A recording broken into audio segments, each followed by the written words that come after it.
2024 आधा साल खत्म हो चुका है और बॉलीवुड की क्या परफॉर्मेंस रही है। Let's review it, the Bollywood report card of first half. पहले बात करते हैं बॉक्स ऑफिस की, जो काफी ठंडा रहा कंपेयर टू लास्ट ईयर। पहले 6 महीनों में सिर्फ 5 फिल्म्स ने 100 करोड़ से ऊपर कमाया है, तो ये डेफिनेटली दिखाता है अब तक जो भी फिल्में आई हैं बॉलीवुड से वो ऑडियंस को अट्रैक्ट नहीं कर पाई जिस लेवल पे हमने लास्ट ईयर देखा। पठान, जवान, गदर 2, एनिमल, उन मूवीज के पास स्ट्रॉन्ग पुल था, बड़े actors, nostalgia, amazing trailer, but most important चीज उन मूवीज में एक हाइप थी। सबको मूवी देखनी थी कुछ ना कुछ रीजन से, जो इस साल होता हुआ नहीं दिखा है। अगर इस साल की बड़ी मूवीज देखें, पहली फाइटर, जिस मूवी ने 200 करोड़ टच किया लेकिन वो अंडर परफॉर्म कही जा रही है। ऐसा क्यों? क्योंकि इस मूवी के पीछे थे वॉर के डायरेक्टर और एक्टर, वो साथ आ रहे थे, एक एविएशन फिल्म, हेवी वीएफएक्स, जो काफी अच्छा लगता है मूवी में देख के। तो इन सब चीजों को देख के सिर्फ 200 करोड़ कमाना काफी नहीं था, स्पेशली इतनी बड़ी मूवी जिसका बजट बहुत ज्यादा था। फिर पीएमसीएम, अब इसके बारे में क्या ही बात करनी।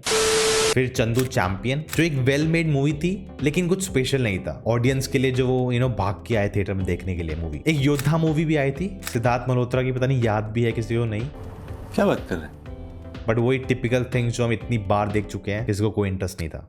तो अगर आप लिस्ट देखें 2024 की टॉप ग्रोसिंग इंडियन फिल्म्स की, उसमें सिर्फ 3 बॉलीवुड की मूवीज हैं, फाइटर, शैतान और क्रू।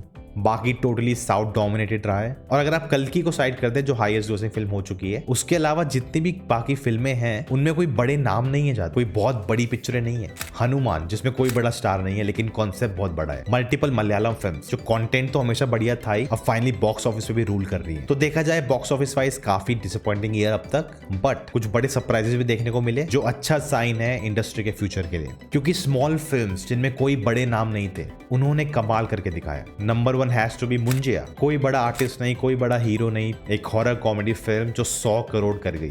बड़े बड़े एक्टर्स की पिक्चर से बेटर ओपनिंग ले गई थी ये मूवी। इस मूवी का रिटर्न ऑन इन्वेस्टमेंट कल की से भी बेटर होगा, क्योंकि अपने बजट का 3-4 टाइम्स ये मूवी कमा गई। फिर article 370, political thriller, well made और काफी अच्छा बिजनेस कर गई, again without any big names, led by an actress, जो बॉलीवुड के लिए बहुत बड़ी बात है। फिर movies like Madgaon express and Srikanth, और ये सारी मूवीज ऐसा नहीं था कि भाई पहले वीकेंड पे ही ताबड़तोड़ बिजनेस हो गया, ऐसा कुछ नहीं था। ओवर टाइम धीरे धीरे जाके इतना पैसा कमा पाए। कहते हैं ना, फिल्म्स विद लॉन्ग लेग्स। ये फिल्म्स डटी हुई थी थिएटर में और धीरे धीरे ऑडियंस आई इनके देख के गई, लेकिन ऐसा बड़ी मूवीज के साथ नहीं हुआ, क्योंकि उनको कोई देखना ही नहीं चाहता था। तो इतने सारे शोज लगा दिए और कोई देखने नहीं आया, तो सब ही हट गई। एक और सरप्राइजिंग फिल्म थी crew, led by 3 female stars, जो देखने को नहीं मिलता, क्योंकि प्रोड्यूसर्स का कहना होता है लड़कियां की पिक्चर कौन देखने आएगा, लेकिन ये मूवी 100 करोड़ कमा गई। फिर शैतान, जो एक रीमेक थी, फिर भी इतना बिजनेस कर गई, स्पेशली क्योंकि एक हॉरर जॉनर में थी जो काफी अंडर सर्व्ड है इंडिया में, और जिस फिल्म का रीमेक थी वो वाइडली पॉपुलर भी नहीं है और कहीं अवेलेबल भी नहीं है देखने के लिए, तो वो रीमेक का टैग ने कुछ हार्म नहीं किया, जैसा सरफिरा के साथ हो रहा है। फिर एक और मूवी थी तेरी बातों में मैं उलझा रहा, जो मुझे पर्सनली बहुत बेकार लगी, लेकिन अगेन कुछ यूनिक कॉन्सेप्ट था,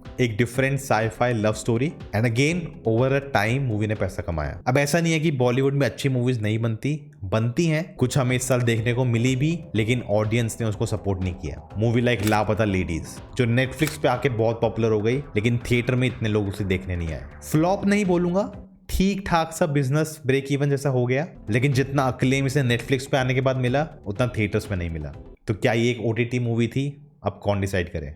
फिर मैदान, जो काफी अच्छी बनी मूवी है, इंडियन फुटबॉल का गोल्डन पीरियड दिखाती है, काफी लंबी है बोलूंगा, थोड़ी कम हो सकती थी, लेकिन लास्ट 45 मिनट्स अमेजिंग है। इसके रिव्यूज भी काफी अच्छे थे, लेकिन काफी स्ट्रगल किया इसने बॉक्स ऑफिस पे, और ओटीटी पे आने के बाद भी जितनी बात होनी चाहिए थी इस मूवी की उतनी नहीं हुई। किल, एक अडल्ट मूवी, 15 करोड़ कमा चुकी है, जो अच्छा है उस small budget no big names movie के लिए, पर जितनी अच्छी मूवी है उसे और पैसा कमाना चाहिए था। अभी भी थिएटर्स में रन कर रही है, ऑडियंस आ रही है देखने, तो ये एक और मूवी सकती है जो लंबे टाइम में ज्यादा पैसा कमा ले। बाकी बॉलीवुड की बेस्ट फिल्म इस साल की है चमकीला, जो सीधा नेटफ्लिक्स पे आई थी, पर मुझे लगता है अगर वो भी थिएटर में रिलीज होती तो नहीं चलती, और फिर नेटफ्लिक्स पे आके लोग ज्यादा बात करते उसकी। तो ओवरऑल बात करें, फर्स्ट 6 मंथ्स बॉलीवुड का मिक्स बैग था। अब आगे कुछ बड़ी फिल्म्स आने वाली हैं इस साल में, बट साउथ फिल्म्स का क्रेज ज्यादा है और काफी बड़ी बड़ी फिल्म्स आनी है जैसे पुष्पा, तो मुझे लगता है स्ट्रगल जारी रहेगा।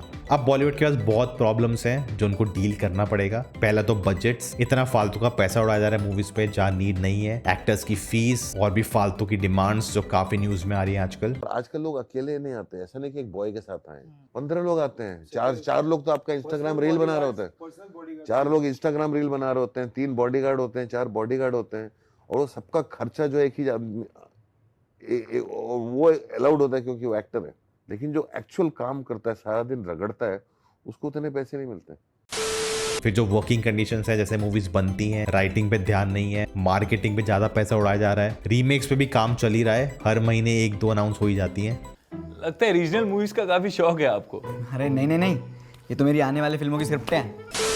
अब सरफिरा नहीं चल रही तो देखते हैं कुछ इम्पैक्ट होता है कि नहीं। काफी मूवीज कैंसिल हो गई हैं, पैसा ही नहीं है, बजट ही नहीं है, हीरो की लाश, इतनी सारी पिक्चरें फ्लॉप हो गई तो इतना पैसा नहीं लगाना चाहता कोई। एक नया ट्रेंड आया है कि साउथ के डायरेक्टर्स को बॉलीवुड में लाया जा रहा है कि वो पिक्चरें बना के दे हमें, क्योंकि उनका रिकॉर्ड अच्छा है। ऐसा अभी हो रहा है और आगे कुछ सालों में और होगा। पर सबसे बड़ी प्रॉब्लम तो यही है कि ऑडियंस अब लिमिटेड नहीं है कि सिर्फ हिंदी मूवीज देखेंगे, वो सब टाइप की मूवीज देख रही है। मूवी नहीं तो शोज देख रहे हैं OTT पे, शोज नहीं तो भाई इंस्टाग्राम चला रहे हैं, यूट्यूब वीडियोस देख रहे हैं। उनके पास बहुत कुछ है, बहुत ऑप्शन है। अगर बेकार मीडियोकर चीज बनाओगे वो नहीं देखेंगे, और इस वजह से काफी लोगों की दुकान बॉलीवुड में बंद हो सकती है, जो अगर आप न्यूज पढ़ते हो तो हो भी रहा है। बॉलीवुड हंगामा में छपी रिपोर्ट के मुताबिक वाशु भगनानी ने पूजा एंटरटेनमेंट के ऑफिस की 7 मंजिला बिल्डिंग किसी बिल्डर को बेच दी है। तो आगे रोड मुश्किल है, लेकिन जो लड़ता है, जो स्ट्रगल करता है, आगे बढ़ता रहता है, वही कामयाब होता है। अगर ये वीडियो पसंद आई तो मेरी ये वीडियो देख लो, लाइक बटन भी दबा देना, अपने थॉट्स मुझे कमेंट जरूर बताना, और मैं मिलता हूँ आपको अगली बार। जय हिंद।